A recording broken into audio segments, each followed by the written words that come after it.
It had been a couple of minutes since Yamai Zenjirou safely transferred over to the different world. Dressed as he was, Zenjirou was escorted to the inner palace. All the luggage he bought with him would apparently be carried to the inner palace later by the reliable castle guards. That meant not only everything on top of the magic carpet, but also the backpack he had shouldered. It was too obvious what they intended to do, but as Zenjirou understood that it was only natural from their point of view, he entrusted his luggage to the guards without complaining. While Zenjirou, who had gone ahead to the inner palace, Karpa's queen Aura the First had her subordinates check the dowry tools that Zenjirou brought along, one by one in a chamber of the palace. Open everything and examine it closely. However, when you cannot open it, do not force it and just put a mark on it. I will inquire of Zenjirou about it personally later on. Bring any dangerous or strange objects to me without exception. Yes, Your Highness. Understood. The soldiers clad in white leather armors and the waiting maids wearing white aprons over their exotic maid clothes, obeyed the queen's order and started to open Zenjirou's luggage carefully. Your Highness, the contents in these transparent containers seem to be alcohol. It has a unique seal, so we do not know how to open it, but we can confirm an alcoholic smell from the broken ones. The bottles of alcohol, which Zenjirou brought with him as a present for Aura, must have fallen over from the summoning. One bottle of each the Japanese sake and wine, which had relatively thin bottles, were broken and their contents had soaked into the carpet. Needless to say, Aura had noticed that there was alcohol amongst Zenjirou's luggage from the smell, so she nodded short. Take the remaining bottles into the wine cellar underground. And bring the broken ones over here. Be careful with the handling. These containers seem so fragile that you cannot even compare them to wooden barrels. She ordered the soldiers and waiting maids. Understood. The soldiers carefully carried each bottle with both hands and left the room with them. Meanwhile the waiting maids picked up the broken bottles and held them out to Aura. It were the white-shaded bottle of Japanese sake and the transparent bottle of dark red wine. Receiving the two broken pieces, Aura looked through them at the sun shining in from the window and raised a surprised voice. The set of bottles made on modern Earth seemed more like work of art than tools to the people of this world. Even more so for the bottles of whiskey and brandy, which had an elaborated design. She had received reports about most of the goods already. So Aura asked just in case while she was already half sure that there were no more reports, and shifted her gaze towards a soldier that was opening a clothing case. At that moment, the watched soldier obviously trembled his body with a shiver and quickly tried to put what he held back into the case. Wait! What are you hiding there? Stay put and slowly take your right hand out of the case. Catching him, Aura raised a sharp voice. What was that? Did he sneak in some poison or so into my future husband's belongings? The Imperial Guards here had gone through very strict selections, but was there a traitor amongst them? Aura shot the suspicious soldier a fierce and stern look. Your Highness. I did nothing wrong. Keep your excuses for yourself. I am telling you to be quiet and remove your hand. The soldier started to explain surprised, whereas Aura shouted at him with a fierce rebuke. Yes. As he figured that it would be in vain to protest in light of Aura's threatening attitude, the soldier slowly pulled out his right hand from the clothing case. Just as Aura had suspected, there was a brilliant red cloth in his hand. What is that? It was a thin, red negligee. Needless to say, for a woman. Aura stared at the averted face of the soldier through that red cloth. Yes, through the cloth. The soldier's expression was visible to Aura through the cloth he held up in front of his face. Kukuku, I see now. Well, forgive me. I falsely suspected you. Lascivious clothes, obviously for a woman, were found in the belongings of the prince consort. It didn't need a genius to figure out to whom the owner of these clothes wanted to give them and for what reason. Aura continued to laugh even now with her shoulders trembling. Tears welled up in her eyes from laughing too much and she wiped them away, muttering. My future husband is a man, too after all. I think I refrained from bringing anything they would mistaken as something dangerous or strange, but you never know, it's a different world after all. All said and done, he was still worried as he sighed, temporarily stood up from the chair, took off his jacket as if he was remembering something and hung it over the backrest of the chair. Then he pulled on the knot of his necktie with his index finger, liberating his throat with a jerk, and undid the top button of his white shirt. Fa! Zenjirou told himself that it was necessary to find countermeasures against this heat at once after all. At that very moment, a knock resounded on the door and a voice followed afterwards. Excuse me, Zenjirou-sama. Yes. Zenjirou was surprised for a moment as it was the calm voice of an unfamiliar woman, but he somehow managed to reply without showing any of his surprise. Then allow me to introduce all of the waiting maids that will take care of you from now on, Zenjiro-sama. First of all, I am Amanda, the supervisory maid in charge of all the attendants in the inner palace. I am responsible for everyone in your residence, the inner palace, so please come to me when there is anything troubling you. Next up I will introduce the heads of each department. First off, the one in charge of cleaning. My name is Ines. A waiting maid on the right in the second row stepped forward and bowed deeply. The next in line is Vanessa, in charge of cooking. My name is Vanessa. Please leave the kitchen to me. Going on, we have Amelia, in charge of gardening. It is a pleasure to meet you, Zenjiro-sama. Lastly, there is Alsha, in charge of bathing.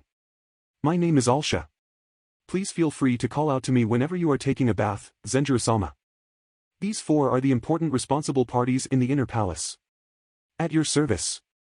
On supervisory maid Amanda's words, the introduced four lowered their heads in unison. Oh, okay. No. I mean I am looking for no, I'm expecting you to work hard. Zenjiro unconsciously was about to reply polite again, but corrected his tone stammering to sound as exalted as possible. To him it seemed unnecessary haughty and would make him laugh out loud, but apparently it was the correct attitude. The waiting maids bowed with understood, obviously relieved. Seeing them like that, Zenjiro felt like holding his head in his hands. Ignorant to Zenjiro's inner conflict, the supervisory maid Amanda proceeded with the introductions. Now we have the 9 waiting maids in the back. They will be responsible for any other immediate jobs. Please order them directly for any minor issues instead of involving the department heads or me. There are various others maids for miscellaneous tasks, but these 9 will always be available for your summoning. Girls, introduce yourselves.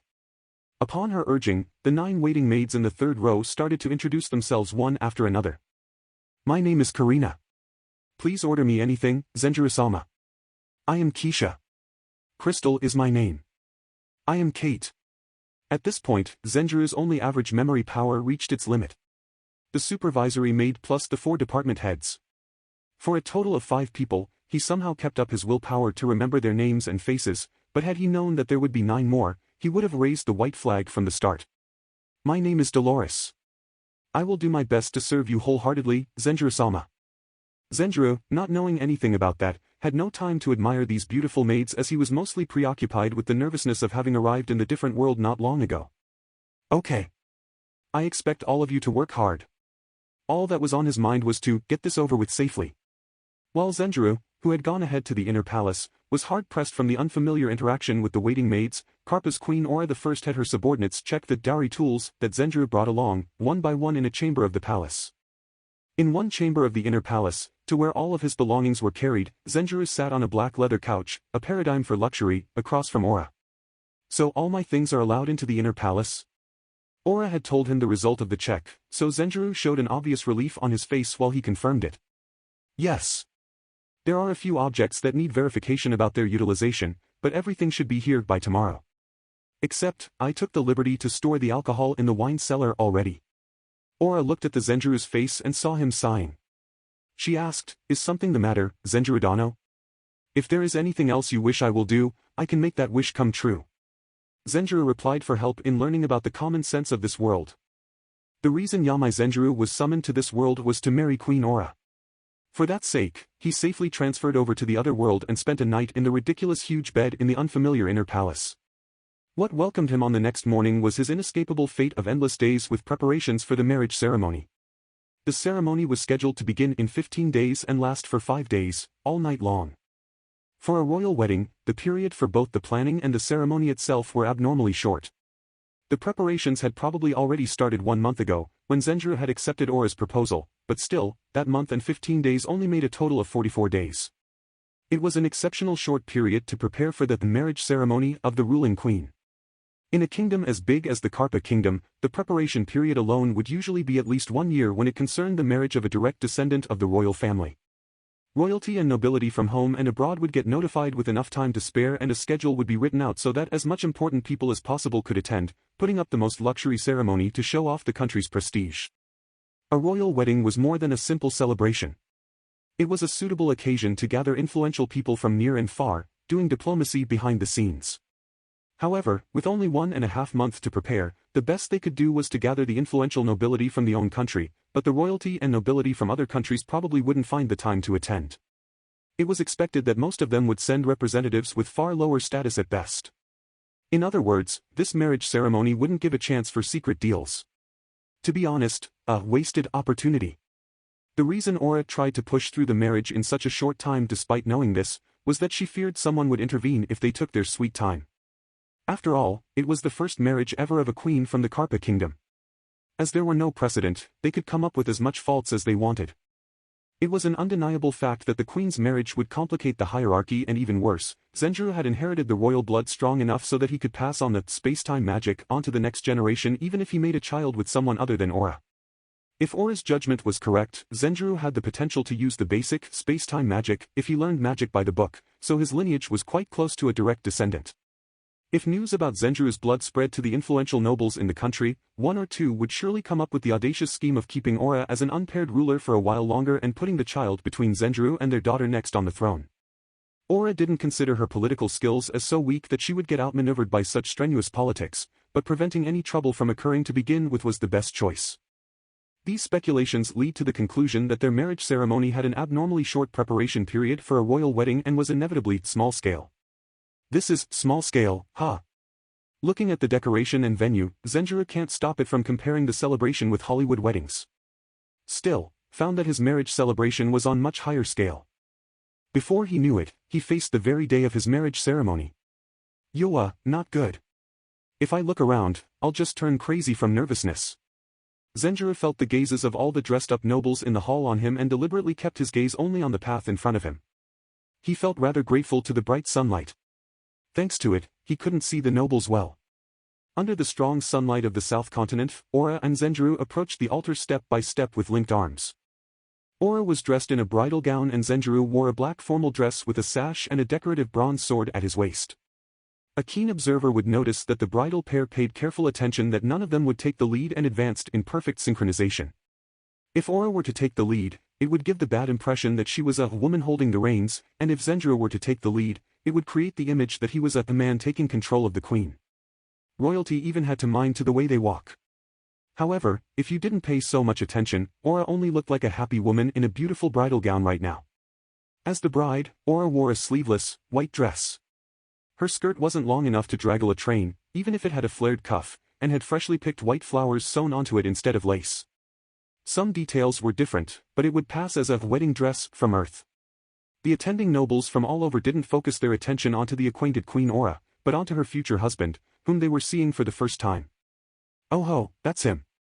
He certainly has a lot of magical potential. Seems the bloodline magic will be passed on just fine. Not only that, we can also hope for a child that inherits the bloodline magic from a woman besides Her Highness. In that case, the inner palace will really turn into...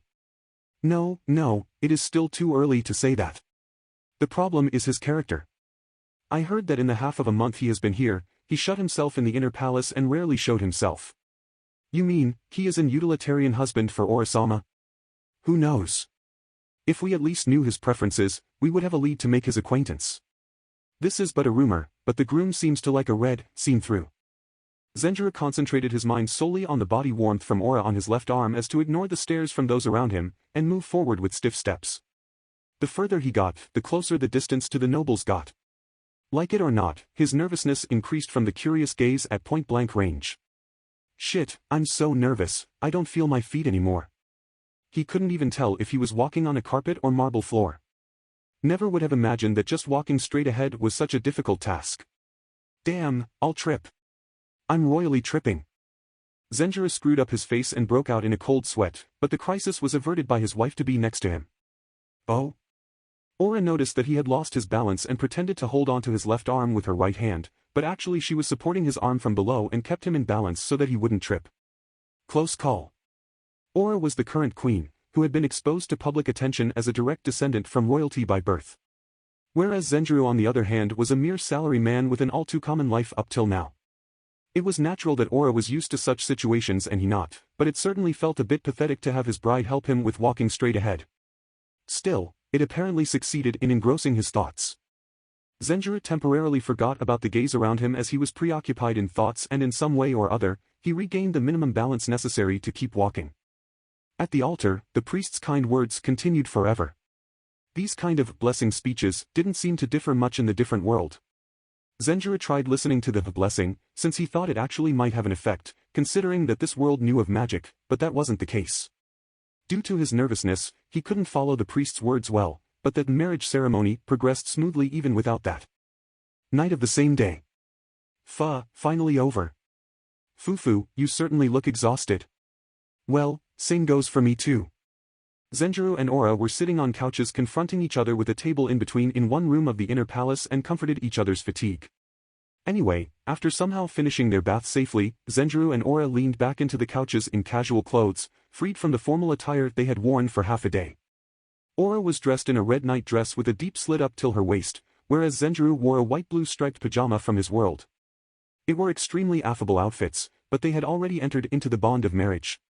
That said, every time Aura across from him recrossed her legs that peeked out from the slit, Zenjirou couldn't help but get conscious of it.